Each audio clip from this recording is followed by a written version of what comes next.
ma'muriy bayonotlar rasmiylashtirildi.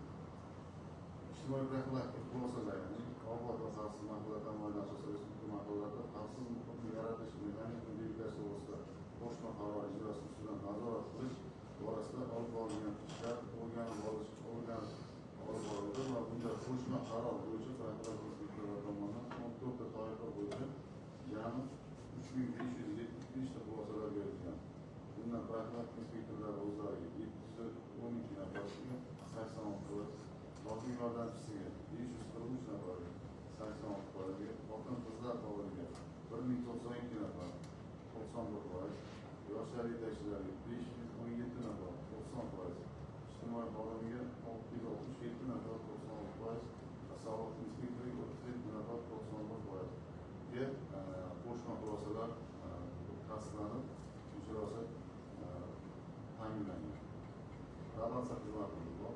Olmaliq shahar ichki ishlar bilan probatsiya guruhi hisobida 735 nafar shaxs hisobga olingan. Shundan 292 nafar axloq buzuvchilar, 11 nafar shartli qilinganlar, 45 nafar muayyan huquqdan mahrum qilinganlar, 235 nafar ozodlikdan cheklash jazosi tayinlanganlar va 152 nafar muddatidan ilgari shartli ozod qilinganlar tashkil etiladi. Probatsiya hisobida bo'lgan mahkumlar bilan olib boriladigan profilaktik tadbirlar ham qoniqarli aholi bo'lmaydi. Joriy 6 oy mobaynida 5 ta sodir etilgan, 7 ta sodir etilgan. Olmaliq shahar probatsiya hisobida bo'lgan mahkumlar tomonidan jinoyatlar sodir etgan va 2 taga kamayishga erishgan. Yo'l harakati xavfsizligi bo'yicha yo'l patrul xizmati inspektorlari tomonidan 2026-yilning 6 oyi davomida jami bo'lib 10.847 ta o'tgan yili ularga 6.196 bajaruzarlik aniqlangan bo'lib, o'tgan yilga nisbatan 4.671 muddat ko'paygan. To'pol bajaruzarliklar 5.584 ta, o'tgan yil 3.126 ta aniqlangan bo'lib, o'tgan yilga nisbatan 2.458 ta ko'paygan. Mast holda transport vositasini boshqarish 93 taga, o'tgan yilga nisbatan 3 taga ko'p aniqlangan. Piyodalarning bajaruzarligi 1323 ta aniqlangan bo'lib, o'tgan yilga nisbatan 452 taga ko'p aniqlanganini ko'rishimiz mumkin. Jamoat tartibini saqlash yo'nalishi bo'yicha ko'cha va jamoat joylarida sodir etilgan jinoyatlar bo'yicha 2026-yil 6 oy davomida shahar bo'yicha jamoat joylarida sodir etilgan jinoyatlar soni 12 dan, o'tgan yilga 12 sodir etilgan. Tashkil etib o'tgan yillarga nisbatan qurbon holda saqlab qolingan. Jinoyat kodeksining 169-modda o'g'irlik ko'paygan, jamoat joyida 165-modda bog'lamachilik ko'paygan, bezorilik jinoyatlari barqaror to'xtaga to'xtatilgan va 97-modda qasddan odam o'ldirish bo'lmagan, kamaygan, qasddan badanga og'ir tan jarohati yetkazish kamaygan va qasddan o'rtacha badanga o'rtacha og'ir tan jarohati yetkazish kamaygan. Ushbu sodir etilgan jinoyatlarning vaqtlari bo'yicha soat 8:00 dan 18:00gacha 3 tasi, soat 24:00 dan ertalab 8gacha 3 tasi va noma'lum vaqtlar 6 tasi sodir etilgan. Axborot tugadi, e'tiborlaringiz uchun rahmat. Bitta savol bor. Biz Ahmad Yassaviyni o'rgandik. Shu Ahmad Yassaviyda aynan qiziqlik tushgan uchta mahallamizdan bittasi hisoblanadi. Bor komisiyani o'rgandik. O'rgan jarayonimizda o'zi 6 oy bo'lsa, 6 oy ichida hududda deputat bo'ladimi? Aytgandek, saylovchilar uchrashuv bo'ladimi? Ada inspektor kelmaydi. Ishlayotgan. Bunday patolog haqida oxirgi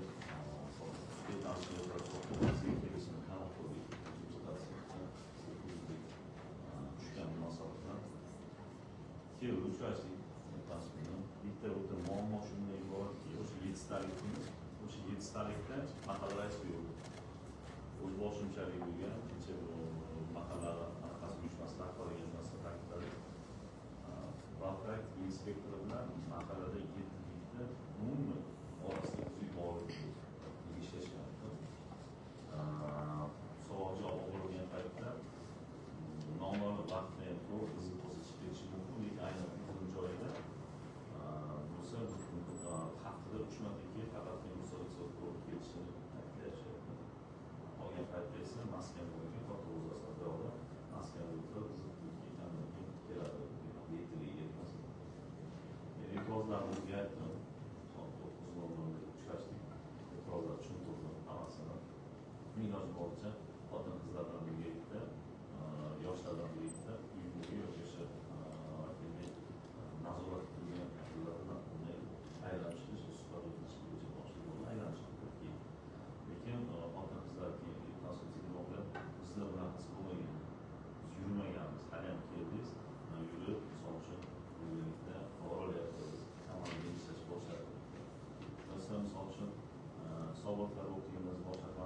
sohasidagi jarayon ishlaydi. Bizda ham o'sha o'z vaqtida misol uchun intellektual nazorat qilmagan, uyushma rahbari nazorat qilmagan jarayonda uzilishlari bor. Uzilishlari bor. Ayni o'sha Ahmad Yassirga qizil ko'rikka tushgan jarayonda o'zini yetkazib ishlamayotgan yoki o'zini o'zini hamkorlik qilmayotgan eng achinarli narsa. Sherim Xolibek, sen xalq o'rinbosarisiz. Tushuntirdim. Bizlar anaqa qo'yish kerak ekan. Rais qo'yish kerak, qo'ymasa o'z boshimchalik kerak. Eng asosiy narsa bizdan yettalik bo'lib ishlaymiz. Hamkorlik yo'q. Inson markaziga ham aytdim, inson markazi odamni olib tashlab o'tgan, lekin yoki haligacha odam, lekin bu jarayon, e'tiroz, ijtimoiy ko'mak, boshqa o'sha ijtimoiy ko'makdan chiqqan keyin janjallar tamom chiqadi, ovozi to'polon bo'ladi. Aynan eng yomon narsasi shu mahalla idorasi oldida bino sotilgan joy. Eng achinarli narsa shu muvaffaqiyat inspektor uchun qurilishi Bitmay qolgan bino. Lekin o'sha binoning ichida ichkilik, kechqurun bo'layotgan fohishalik jarayonlar uyushtirilgan. Bu xalqni e'tirozidan kelib chiqariladi. Mana o'sha inspektorga yoki JEK chaqirib, reysdan chaqirib, yoki rishotka qo'yish yoki buni o'z davom ettirish bo'yicha hokim o'rinbosari xalqdan chiqqan sabab qo'yib qurish bo'yicha. Aytmoqchimanki, Qizil hududda turibdi, biz uni chiqazib olish o'rniga biz uni tomosha qilib olayotgan jarayonimiz bor. Shunga iltimos qilasizlarmi? Aynan shu Ahmad Yassir bilan kuchliroq ishlashimizga iltimos qilamiz. Aynan shu e'tirozli jarayon. Bino o'tgan sotilib, bolalar orasida yutmay qolgan binolar ko'pligida nisbatan jinoyatchilik oldini olish. Savollar bor? Assalomu alaykum. Hozir hisobotingizni aytib o'tdingiz, o'sha qabatib turgan faoliyatda o'sha qanday ishlarni qoniqarli deb hisoblagansiz, qoniqarli topilmasingiz. Aynan nima uchun qoniqarli emasligi haqida aytganingizda ma'lumot bersangiz o'sha o'zlari tomonidan ishlar yaxshi ketmayapti o'sha. Keyin boyagi transport vositalarini boshqarish, tungi vaqtlarda aholini ishlagan ko'cha-ko'ylarda bo'layotgan transport vositalaridan bo'lgan holatlarni qanday choralar ko'rildi? Faqatgina o'sha jarima maydonchasi olib qo'yish chorasi bilan to'xtalib qolyaptimi yoki bo'lmasa ularga qattiqroq, keskinroq chora ko'rish kerak yoki qamoq bilan bog'liq yoki bo'lmasa kattaroq jarima yoki bo'lmasa o'sha mana shu xalq ijtimoiy tarmoqlarda o'shanga berilgan jazolarni ko'rsatib qandaydir o'shani oldini olish mumkinligi haqida ma'lumot.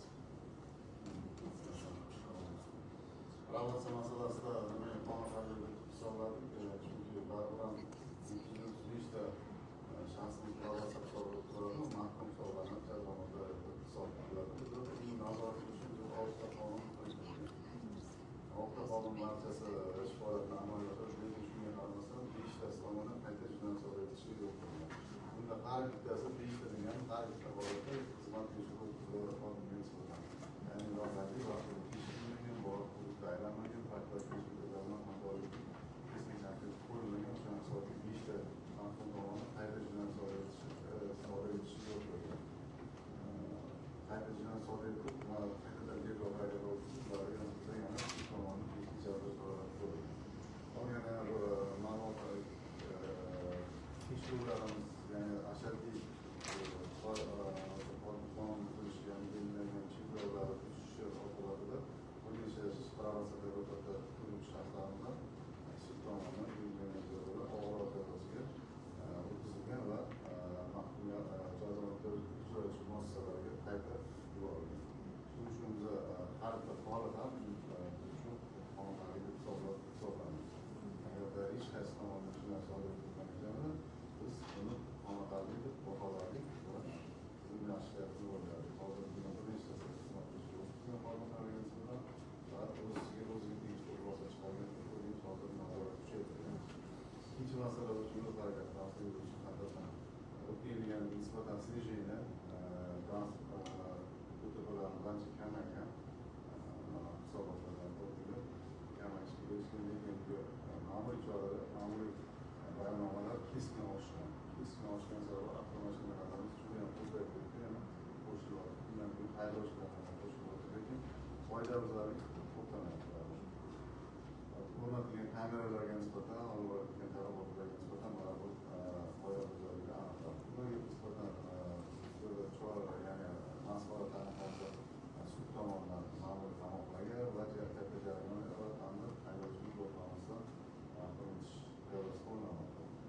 kunlik tungi 24 soat reyd o'tkazamiz. Kun ichiga va kungi smenalari shahar ishga boshlashni barqarorlashtirish uchun yo'l transport sanoatini oshirish uchun kun targ'ibotlarimiz bor. Tashkilotlardan tashkilotlar bor. Yo'l rahbari va xodimlari shu bilan bor.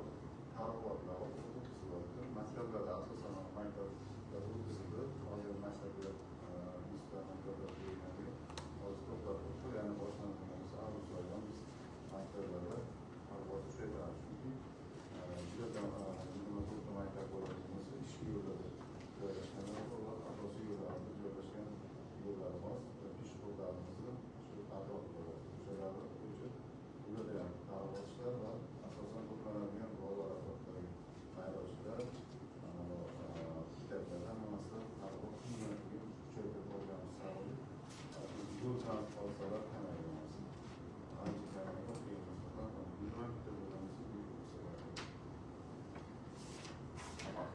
Savollar bormi? Savollar yo'q. Savollar bo'ladigan bo'lsa, so'raysiz. Qo'shimcha fikr muhozara qilmasa, savol berasizlar. Kengash korrupsiyaga qarshi kurash, xavfsizlik va organlarni ochiqlik ta'minlash masalalari bo'yicha doimiy komissiya a'zosiga xulosani o'qishni so'raymiz.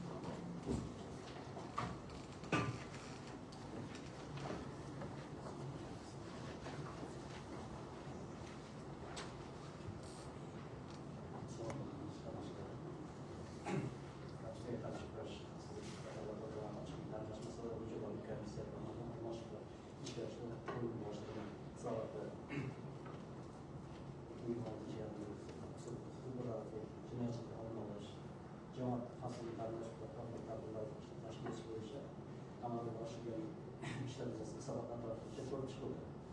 Komissiya tomonidan keltirilgan ma'lumotlar tahlil qilish, shahar vaziyatni barqaror saqlash, huquq oldini olish, profilaktik tadbirlarni kuchaytirish, mahalla kesimida xavfsiz muhit yaratish hamda mutasaddi idorlar bilan hamkorlikni saqlash borasida muayyan ishlar amalga oshirishni qayd etdi. Komissiya ayni paytda ayrim salbiy holatlar hamda alohida e'tibor qaratgan xususan umumiy jinoyatchilikni o'sishi axborot texnologiyalar orqali sodir etilayotganligi, jinoyatchilik yuqori urishga ega ekanligi, ayollar tomonidan sodir etilgan jinoyatlar soni oshganligi hamda uchta mahallaning qizil toifalar saqlanib qolayotganiga profilaktika ishlarini yanada kuchaytirish zarurligini ko'rsatdi. Shuningdek, jinoyat qidiruv probatsiya va yo'l harakati xavfsizligi sohalarida tizimli ishlar amalga oshirilayotganligi, profilaktika inspektori tomonidan oldini olishga qaratilgan keng ko'lamda chora-tadbirlar o'tkazilganligi, mahallalarda obod va xavfsiz mahalla tamoyili asosida ijtimoiy profilaktik ishlar tashkil etilganligi ma'lumot uchun qabul qilindi. Yuqoridagilar inovatsiya olgan holda korrupsiyaga qarshi kurashish, xavfsizlik va davlat organlari ochiqlikni ta'minlash masalalari bo'yicha doimiy komissiya xalq deputatlari almashinuv kengashining 46-sessiyasida tasdiqlash maqsadida muvofiq deb hisoblaydi. Komissiya xulosasiga asosan sessiya qarori loyihasi barcha